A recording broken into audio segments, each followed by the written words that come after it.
Ecclesiastes 7:1. A good name is better than precious ointment, and the day of one's death than the day of his birth.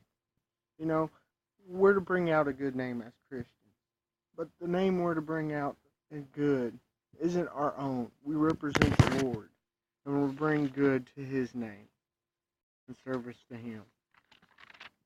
Okay. 2 Corinthians 4:3-5. But if our gospel be hidden, it is hidden to them that are lost. So those that reject the gospel can't understand the gospel. They don't have the gospel. They haven't received the gospel. If they truly understood the hidden teachings of the gospel, understood it's hidden from them. It ain't necessarily hidden teaching.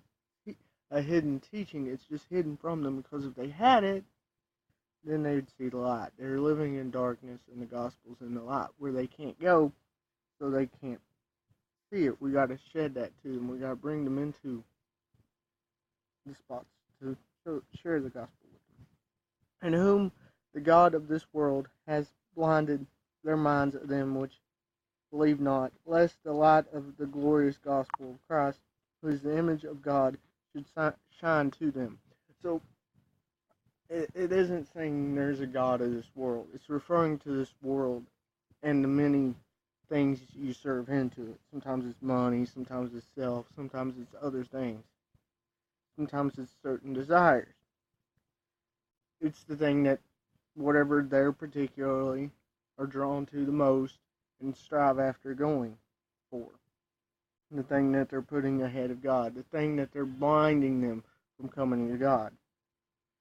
Individually, this may be different. But usually, there's similarities of self-service in that. And this is the thing keeping them from Christ. They got to be willing to give this up to accept the gospel, to accept Christ. Because whatever it is needs to become behind Christ.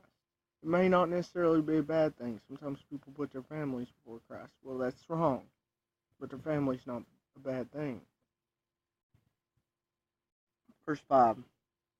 For we preach not ourselves, but Christ the Lord, and ourselves you servants for Jesus' sake. So they're preaching simply to bring people to the Lord. They ain't preaching to bring people in the church, which is oftentimes what people do nowadays. They're preaching to bring people to the Lord.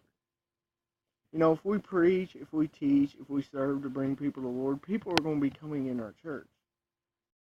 It will just be reactionary. But if we're just focused on bringing people in the church, then we're not reaching people for the Lord. We're reaching people for our church. Paul didn't have a church.